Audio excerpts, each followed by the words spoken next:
अस्सलाम वालेकुम। कैसे हैं आप? ठीक ठाक हैं? उम्मीद है कि आज ख़वातीन व हज़रात आप ठीक ठाक होंगे और अपनी ज़िंदगी को एंजॉय कर रहे होंगे। आज दिन है संडे का, तारीख़ है 10 जनवरी 2021। तो हमारी सीरीज़ जो है जिस पे हम बात कर रहे थे वो है rent premises act 2009, lecture 2 episode 2, section 1 to 14 जो है हमारा पार्ट 1 अवेलेबल है वीडियो में। उसको आप देख सकते हैं। उस पर स्टूडेंट्स के हवाले से और जनरल पब्लिक के हवाले से मैंने उस लेक्चर को इस तरह से अपनी तरफ से डिज़ाइन करने की कोशिश की है कि स्टूडेंट्स अगर मेरा लेक्चर देखें तो लॉयर्स मेरा लेक्चर देखें तो उनको सारा जो है रेंट प्रेमिसेस एक्ट जो है वो उसमें सेक्शन 14 तक क्लियर हो जाए। अब हम आते हैं सेक्शन 15 से। सेक्शन जो है वो आलमोस्ट इस लेक्चर को हम रखेंगे, कोशिश करेंगे इसको 24 तक इसको रखें। बकिया पार्ट 3 जो है इससे अगली वीडियो में आपको रेंट प्रेमिसेस एक्ट का अवेलेबल मिल जाएगा। तो शुरू करते हैं जी। ग्राउंड्स ऑफ एविक्शन सेक्शन 15 है। लैंडलॉर्ड मालिक जो है वो एक किरायादार को किन सूरतों में अपनी लैंड से प्रेमिसेस से जो है वो निकाल सकता है, किन किन सूरतों में उसको उनकी उसकी एविक्शन करवा सकता है, इस पर हम जो है वो बात करने जा रहे हैं। नंबर 1 तो तब निकलवा सकता है जब टेनेंसी का पीरियड जो है वो किरायादारी का मुआहदा जो है वो पूरा हो गया हो। नंबर 2, अगर जो डेट उनकी फ़िक्स हुई है मालिक और किरायादार के दरमियान कि हर माह की 10 तारीख तक जो है वो किरायादार मालिक को जो है वो किराया पे करेगा, अगर उस 10 तारीख को एक महीना गुजर जाता है, यानी कि जो ड्यू डेट होती है रेंट पे करने की उस डेट से आगे 30 डेज ऊपर हो जाते हैं, तो फिर इस कंडीशन को लेकर के इस कंडीशन पर इस ग्राउंड पर जो है वो लैंडलॉर्ड जो है एविक्शन फाइल कर सकता है रेंट ट्रिब्यूनल में, रेंट ट्रिब्यूनल कोर्ट में, स्पेशल रेंट जज के पास, तो उसमें भी एविक्शन जो है वो हो जाएगी। और इसके अलावा जो एग्रीमेंट की टर्म्स एंड कंडीशंस होती हैं टेनेंसी एग्रीमेंट की, अगर उसकी किसी भी एक टर्म एंड कंडीशन को वायलेट करता है, अगर आपका जो है अपना टेनेंट, तो फिर भी लैंडलॉर्ड जो है उसकी एविक्शन फाइल कर सकता है। ठीक है जी। उसके अलावा सेक्शन 13 की वायलेशन करता है जो ऑब्लिगेशन हैं लैंडलॉर्ड के, तो फिर भी जो है वो उसकी एविक्शन फाइल की जा सकती है। और रेंट प्रेमिसेस एक्ट के तहत और जो एग्रीमेंट है टेनेंसी का उसके तहत जिस पर्पज़ के लिए लेट आउट की गई है वो रेंट बिल्डिंग और जो रेंट की जो है वो लैंड जो है रेंट का होटल जो है हॉस्टल जो है वो जो कुछ भी होगा, अगर जो है वो वायलेट किया गया उसमें और किसी डिफरेंट पर्पज़ के लिए यूज़ किया जा रहा है, फॉर एग्जांपल अगर वो रेजिडेंशियल पर्पज़ के लिए लिया गया था, वहाँ कारखाना बना लिया गया, उसको कमर्शियल पर्पज़ के लिए किराएदार ने यूज़ करना शुरू कर दिया, तो फिर भी जो है आपकी जो है वो जो होता है लैंडलॉर्ड वो जो है एविक्शन फाइल कर देगा रेंट ट्रिब्यूनल कोर्ट में, और एविक्शन जो है वो उसकी एक्सेप्ट कर ली जाएगी। अगर टेनर ने सबलेट कर दिया चीज़ों उस प्रॉपर्टी को विदाउट प्रायर रिटन कंसेंट और oral consent permission of the landlord, तो फिर भी लैंडलॉर्ड जो है वो एविक्शन के लिए जा सकता है टेनेंट की। आगे सेक्शन 16 की तरफ अब हम आते हैं। सेक्शन 16 बड़ा जनरल सा सेक्शन है कि रेंट ट्रिब्यूनल जो है ना उसको इस्टेब्लिश कैसे किया जाएगा। गवर्नमेंट जो है वो हर शहर में, हर डिस्ट्रिक्ट में बेसिकली एरिया में जहाँ वो मुनासिब समझेगी रेंट ट्रिब्यूनल कायम करेगी, क्योंकि कुछ एरियाज़ ऐसे होते हैं जहाँ पर रेंट का जो है वो कॉन्सेप्ट ही नहीं होता रेंट की बिल्डिंग्स का। जिस तरह अगर आप पंजाब का डिस्ट्रिक्ट राजनपुर देख लें तो मे बी वहाँ पे बहुत कम कॉन्सेप्ट है। सादकाबाद वगैरह हो गया, इस तरह के एरियाज़ में रेंट का कॉन्सेप्ट थोड़ा कम होगा as compare to Lahore, Faisalabad, Multan, Pindi. अच्छा, वो स्पेशल जजेस रेंट के जो ट्रिब्यूनल होंगे वो एक भी हो सकता है, वो ज़्यादा भी हो सकते हैं। ठीक है जी। तो वो with the permission of the high court जो है वो उनको जो है वो कॉन्स्टिट्यूट किया जाएगा, कॉन्स्टिट्यूशन के मुताबिक जो वो किया जाएगा। और government in constitution with the Lahore high court जो है वो अपॉइंट करेगी। कौन सी गवर्नमेंट, मैंने आपको शुरू में बताया था, लेक्चर पार्ट 1 में भी बताया कि गवर्नमेंट की जब भी बात होगी इस एक्ट में तो उससे मुराद जो है वो पंजाब गवर्नमेंट है। ठीक हो गया जी। Subject to this act Lahore high court में एम्पावर सिविल जज जुडिशियल मजिस्ट्रेट। अच्छा जी, वो सेक्शन 16 हम पढ़ रहे हैं। अगर आप बेयर एक्ट आपके पास मौजूद हो तो उसको आप देख सकते हैं, कंसल्ट कर सकते हैं। लाहौर हाई कोर्ट की कंसल्टेशन के साथ वो कंसर्न्ड डिस्ट्रिक्ट जज जो है या लाहौर हाई कोर्ट उनको अपॉइंट करेगी, और वो मजिस्ट्रेट सिविल जजेस ही होंगे जिनको जो है वो रेंट कंट्रोलर अपॉइंट किया जाएगा। तो जो रेंट ट्रिब्यूनल जिसको अपॉइंट किया जाएगा उसकी जो है वो ज्यूरिसडिक्शन एक्सक्लूसिव ज्यूरिसडिक्शन होगी to try the concerned rent cases in specific area. ठीक है जी। अगर गवर्नमेंट मुनासिब समझे पंजाब गवर्नमेंट तो एक या दो या तीन रेंट ट्रिब्यूनल रेंट कंट्रोलर जजेस को मुकर्रर करने के साथ साथ उनमें से एक जज को एडमन जज भी रेंट जो है वो मुकर्रर कर सकती है। ये तो एडमिनिस्ट्रेटिव बातें हैं, लेकिन मैंने चाहा कि सारा रेंट ट्रिब्यूनल का लॉ जो है और रेंट प्रेमिसेस एक्ट 2009 मैंने 3 पार्ट्स में 3 चंक्स में आप लोगों को एक्सप्लेन करना है, तो इसलिए मैं सारा आपको बता रहा हूँ कि स्टूडेंट्स के हवाले से जनरल पब्लिक के हवाले से जो है वो चीज़ें इंपॉर्टेंट जो है सारी आपको बताई जा रही हैं। Section 17 rent registrar, government shall appoint rent registrar in district as necessary. Government चाहेगी तो वो अपॉइंट कर देगी। रेंट रजिस्ट्रार जो है वो एक रजिस्टर मेंटेन रखेगा, जो सारी बातें जो वो पार्ट 1 में वीडियो के हो चुकी हैं कि वो रजिस्टर रखेगा, उसमें डाटा सेव करेगा, अपना लिखेगा कि ये मालिक का ये किराएदार उसने ये जगह जो है वो किराए पर दिया। 18 सेक्शन है जी स्टाफ एंड इस्टेब्लिशमेंट। गवर्नमेंट में अपॉइंट स्टाफ, सादा सी बात है, जब एक रेंट ट्रिब्यूनल रेंट कोर्ट बनेगी तो उसमें स्टाफ भी गवर्नमेंट अपॉइंट करेगी। उसमें रीडर होगा, स्टेनो होगा, नायब कासद होगा, जज साहब होंगे, डाटा एंट्री ऑपरेटर होगा। ठीक है जी। अच्छा जी, एप्लीकेशन कोई फाइल करेगा, अगर ये बड़ा इंपॉर्टेंट सेक्शन है सेक्शन 19, एप्लीकेशन फाइल करेगा कोई बंदा तो किस तरह से करेगा। Application in respect of a rent premises shall be filed in rent tribunal of the area of the district. जिस एरिया की बिल्डिंग होगी उस डिस्ट्रिक्ट में एप्लीकेशन जो है वो फाइल की जाएगी। If the application is filed under sub section 1 the administrative special जज rent of the area district में take cognisance of the case interested same to the any special. अच्छा जी, जो एप्लीकेशन फाइल की जाएगी, जो एडमन जज होगा अगर वो चाहेगा तो वो खुद को मार्क कर लेगा, सेल्फ मार्क कर लेगा, या आगे किसी जज को जो है वो भेज देगा और वो उसकी समाअत करेगा। ठीक है जी। अच्छा, उस एप्लीकेशन के साथ बड़ा इंपॉर्टेंट सेक्शन है, ये बड़ी इंपॉर्टेंट बात है कि क्या क्या लगेगा उसमें। एप्लीकेशन में सारे फैक्ट्स बयान किए जाएंगे। ठीक है, जो रिलीफ क्लेम कर रहा है वो लैंडलॉर्ड या टेनेंट जिसने भी फाइल किया वो भी बयान किया जाएगा, और उसके साथ कापीज़ होंगी जितने भी रेलेवेंट डॉक्यूमेंट उस बंदे के पोजेशन में होंगे, जो वो एप्लीकांट एप्लीकेशन फाइल कर रहा होगा, वो सारों की कापी जो है उसके साथ लगाई जाएंगी। ठीक है, और अगर वो एविक्शन की एप्लीकेशन है, सेक्शन 19 ये कहता है अगर वो एविक्शन की एप्लीकेशन है तो उसके साथ नॉट मोर देन 2 विटनेसेस, और एक जो है वो एप्लीकांट होगा जो जिसने एप्लीकेशन फाइल करनी होगी, उसका एफिडेविट लिखाया जाएगा। ठीक है जी।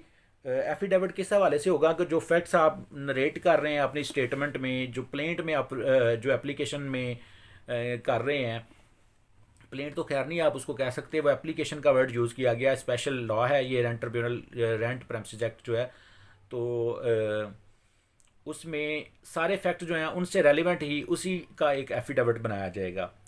अच्छा जी, सेक्शन 20 क्या कहता है, application for deposit of rent.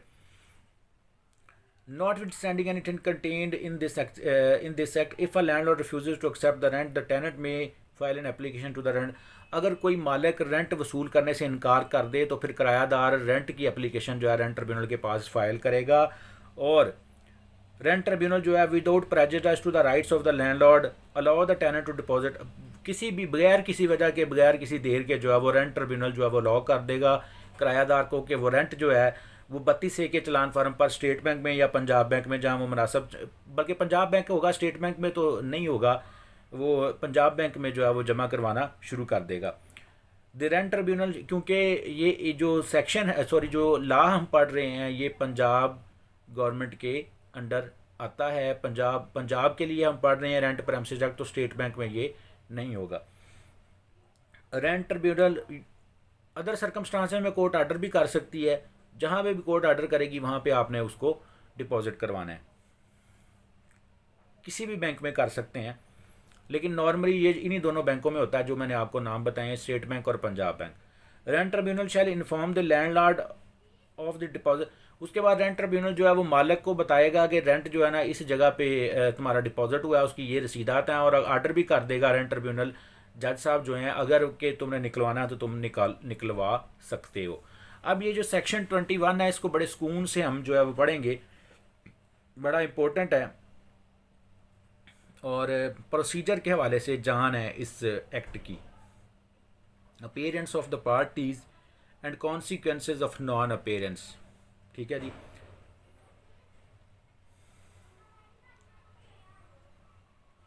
अगर एप्लीकेशन जो है other than the application of deposit of rent हो तो रेंट ट्रिब्यूनल जो है वो क्या करेगा, जो रिस्पोंडेंट है उसको एक नोटिस इशू करेगा प्रेस्क्राइब्ड फॉर्म में जो स्केजुअल में बना हुआ है नोटिस, और नोटिस जो है वो 10 दिन की डेट होगी उसके अंदर।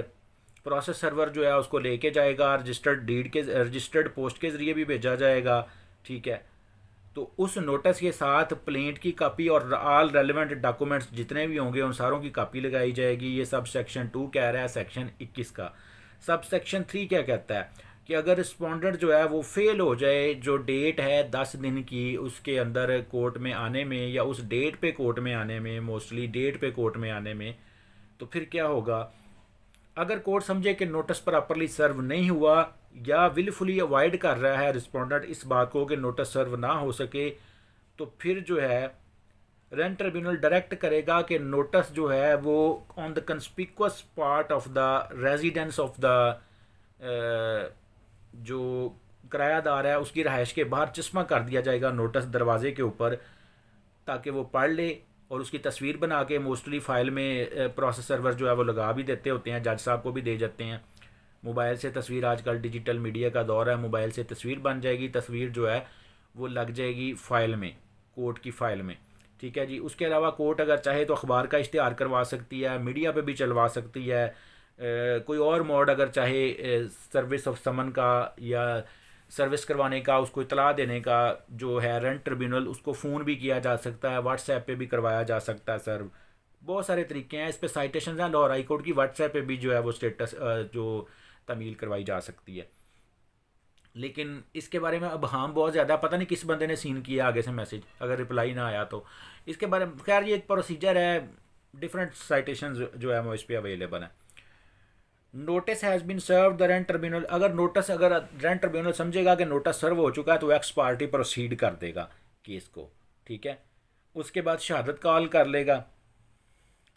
एक्स पार्टी आर्डर पास हो गया अगेंस्ट द रिस्पोंडेंट, तो 10 दिन के अंदर अंदर from the date of knowledge, ये बड़ी बात इंपॉर्टेंट है, जिस दिन उसके इलम में आएगी बात रिस्पोंडेंट के, तो उस डेट से 10 दिन के अंदर अंदर लिमिटेशन के अंदर वो रेंट ट्रिब्यूनल को अप्लाई करेगा एक्स पार्टी जजमेंट को सेट असाइड करने के लिए। ठीक है जी।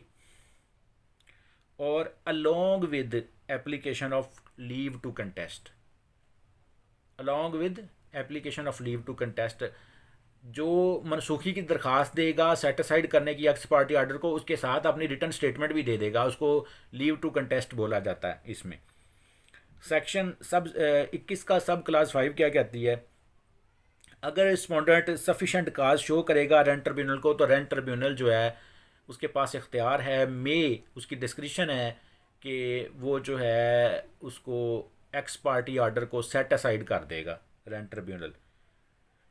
और पार्टीज़ जो है इस रेंट ट्रिब्यूनल में वकील के ज़रिए भी और वकील के बगैर भी जो है वो पेश हो सकती हैं।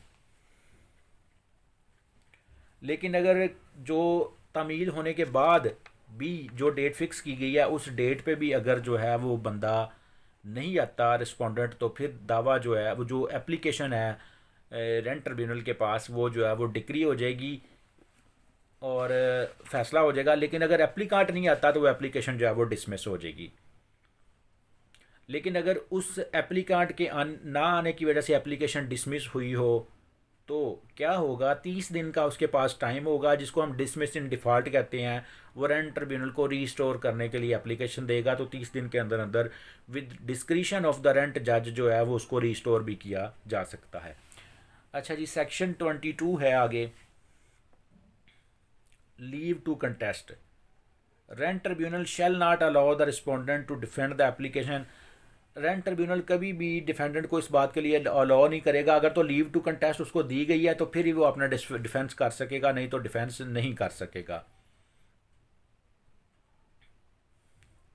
अच्छा जी, आगे है एप्लीकेशन जो है वो लीव टू कंटेस्ट की 10 दिन के अंदर अंदर रिस्पोंडेंट फाइल करेगा कोर्ट में फर्स्ट अपेयरेंस के बाद, यानी कि जिस डेट पे वो कोर्ट में हाजिर आया रिस्पोंडेंट 10 दिन के अंदर अंदर जो है वो एप्लीकेशन फाइल कर देगा, लाजमी है ये उसके लिए। अच्छा जी, आगे है जो लीव टू कंटेस्ट की एप्लीकेशन है, application for leave to contest shall be in the form of return reply, वो जवाब दावा ही कंसिडर होगी और वो ग्राउंड्स उसमें डिस्कस कर लेनी चाहिए सारी, which the leave is sought and जो आगे मैं सादा अल्फाज में आपको बता देता हूँ, इंग्लिश आप पढ़ लीजिएगा। जो application leave to contest respondent आके देगा रेंट ट्रिब्यूनल के पास, उसके साथ वो तमाम डॉक्यूमेंट्स लगे होने चाहिए जिस पर रिस्पोंडेंट रिलाई कर रहा है, जो उसके पोजेशन में है। इसके अलावा उसी ने जितनी भी ग्राउंड्स लेना चाहता है वो उसी के अंदर लेगा, और अगर चाहता है तो वो अपना और 2 गवाहों का एफिडेविट भी उसके साथ लगा सकता है, और रेलिवेंट डॉक्यूमेंट जितने भी हैं उसके साथ लगा देगा। ठीक है जी। Rent tribunal leave to contest जो है वो कभी भी नहीं उसको देगा जब तक रेंट ट्रिब्यूनल जो है इस बात को ज़रूरी ना समझे कि ओरल एविडेंस की ज़रूरत है इस मैटर में, सफिशेंट जो है वो बातें हैं, फैक्ट्स हैं इस तरह के, या लीगल पॉइंट अवेलेबल है जिस पे ऊपर एविडेंस की ज़रूरत है, तो leave to contest of the respondent जो है उसको एक्सेप्ट किया जाएगा और शहादत पे केस जो है वो एप्लीकेशन जो है वो चली जाएगी रेंट ट्रिब्यूनल के पास। ठीक हो गया जी। अच्छा, जो टाइम लिखा है रेंट ट्रिब्यूनल ने डिसाइड करना है उस लीव टू कंटेस्ट एप्लीकेशन को, वो है 15 दिन का। तो लीव टू कंटेस्ट अगर रिफ्यूज़ हो जाती है तो respondent has fail to file application for leave to contest within the stipulated time the tribunal shall pass. अगर जो टाइम उसको दिया जाता है रिस्पोंडेंट को, तो कि तुमने जो है वो 10 दिन के अंदर अंदर फाइल करनी थी leave to contest after first appearance, तो अगर वो नहीं करता तो क्या होगा, फिर फाइनल ऑर्डर जो है उसके ख़िलाफ़ आ जाएगा। अगर लीव टू कंटेस्ट एक्सेप्ट हो जाती है तो सेक्शन 23 कहता है कि उसी लीव टू कंटेस्ट को return reply off the respondent जो है वो मान लिया जाएगा। अच्छा, अब आ जाते हैं जी 24 सेक्शन है payment of rent and other dues pending in proceedings. If eviction application is filed, rent tribunal while granting leave to contest shall direct the tenant to deposit due from within a specified time and continue the same in accordance with the tenancy agreement। अच्छा, अगर leave to contest अगर eviction की application file हुई है और rent tribunal leave to contest grant करता है तो वो फ़ौरन टेनेंट को कहेगा कि रेंट जो है वो कोर्ट में डिपॉजिट करवाना शुरू कर दो। और अगर जो है वो रेंट पे अगर ओरल एग्रीमेंट था और रेंट का छोटा मोटा डिस्प्यूट है, मालिक कहता है मैंने 5,000 रुपये किराए पे दी थी और किराएदार कहता है 4500 किराया था, तो टेंटेटिवली जो रेंट ट्रिब्यूनल के जज साहब हैं, क्योंकि ये स्पीडी ट्रायल है, तो टेंटेटिवली वो डिटरमन करेंगे इस बात को, वहाँ से जो है वो देख लेंगे कि रेंट कितना बनता है, या कमीशन तो खैर नहीं भिजवाएंगे मौके पे, लेकिन मुनासब देख के, महंगाई को देख के, जो भी हालात होंगे बिल्डिंग को देख के पूछ लेंगे दोनों पार्टी से कि कितने मंजिला बिल्डिंग है, कितने मरले की है, और उस हिसाब से टेंटेटिवली आर्डर कर देंगे और फ़ौरन आर्डर कर देंगे रेंट ट्रिब्यूनल उसको, रिस्पोंडेंट को या जो टेनेंट होगा उसमें केस में, कि तुम अपना रेंट जो है वो डिपॉजिट करवाना शुरू करो। Section 24 sub clause 3 in case the tenant has not paid utility bill the rent tribunal, अगर टेनेंट ने कोई बिल पे नहीं किया तो रेंट ट्रिब्यूनल जो है ना वो जज साहब फ़ौरन उसको कहेंगे कि बिल अपना पे करो। Section 24 sub clause 4 if tenant fails to comply the direction of the rent tribunal shall forthwith pass the final order। अगर किरायादार जो है वो रेंट ट्रिब्यूनल अदालत का हुक्म नहीं मानता, उसकी हुक्म अदूली करता है, कंटेम्प्ट करता है कोर्ट की, तो उसके ख़िलाफ़ जो है वो फाइनल आर्डर पास कर दिया जाएगा। सेक्शन 25 को भी साथ ही डिस्कस कर लेते हैं, अगले पार्ट में हम जो है वो दूसरे सेक्शंस को डिस्कस करेंगे। Recording of the evidence at the time of granting of leave to contest the rent tribunal shall direct party to produce his evidence on the date fix। फिर एक डेट फिक्स होगी, rent tribunal के जज साहब जो हैं वो दोनों पार्टीज़ को कहेंगे कि अपनी एविडेंस लेके आएँ, पहले जो है वो एप्लीकांट, बाद में रिस्पोंडेंट। रेंट ट्रिब्यूनल साहब जो हैं, जज साहब जो हैं मोहतरम, वो एफिडेविट जो हैं फाइल्ड बाय द पार्टीज़ उनको ही एविडेंस ट्रीट करेंगे, और may of its own motion or order the attendance of the deponent for cross examination, और उसके बाद उनकी हाज़िरी अगली डेट के लिए क्रॉस एग्जामिनेशन के लिए जो है वो चली जाएगी। Sub section B, shall if so requested by the party direct the production of deponent for cross examination. Number 3, the rent tribunal shall not grant more than 2 opportunities for the production of the evidence. एक party को ज़्यादा से ज़्यादा शहादत पेश करने के 2 मौके मिलेंगे, तीसरा मौका शाज़ो नादर ही दिया जाएगा। ठीक है, लिखा तो ये है लेकिन प्रैक्टिस में मौका दे भी दिया जाता है, लेकिन चौथा मौका विद फाइन होगा, पांचवा मौका फ़ाइन होगा, या कतई आखिरी मौका के बाद राइट क्लोज भी किया जा सकता है। अच्छा जी, section 25 sub section 4, the rent tribunal shall not grant adjournment for cross examination of the witness except for sufficient cause on payment of the cost to the witness as it may be deemed for fit. अगर cross examination नहीं करती दूसरी party तो ये जो है वो बार बार मौके नहीं दिए जाएंगे, अदरवाइज़ जो है वो फ़ाइन किया जाएगा दूसरी पार्टी को कि वो विटनेसेस का ख़र्चा उठाए, और फ़ाइन करने के बाद उन्हें जो है वो अपॉर्चुनिटी ग्रांट कर दी जाएगी। ठीक है जी। Section 25 sub section 5, after recording of the evidence of the parties if any hearing the arguments the rent tribunal shall pass the final order. उसके बाद क्या होगा कि दोनों पार्टीज़ की एविडेंस लेने के बाद जज साहब मोहतरम जो हैं वो एक डेट फिक्स करेंगे, दोनों पार्टीज़ के वकला बहस करेंगे, और बहस करने के बाद जो है वो रेंट ट्रिब्यूनल जो है वो रेंट कंट्रोलर जज साहब जो हैं वो फ़ैसला केस का सुना देंगे। तो उम्मीद है कि इस लेक्चर से आपने कुछ ना कुछ सीखा होगा। मैं कोशिश तो मैक्सिमम यही करता हूँ कि मैं उर्दू में बात करूँ, लेकिन कुछ सम टाइम टेक्निकल बातें होती हैं वो इंग्लिश में ही बतानी पड़ती हैं। तो मुझे उम्मीद है कि ये लेक्चर आपको अच्छा लगा होगा। दुआ में याद रखिएगा, मोहब्बतों में याद रखिएगा। और तीसरा पार्ट जो है इसका rent tribunal rent premises act 2009 का, वो भी अभी थोड़ी देर में इसके बाद जो है वो अपलोड कर दिया जाएगा। ठीक है जी। Stay tuned with the channel, subscribe my channel, share my channel link with other friends families in WhatsApp and Facebook groups. तो मोहब्बतों में याद रखिएगा, दुआ में याद रखिएगा। अस्सलाम वालेकुम, जज़ाकल्लाह।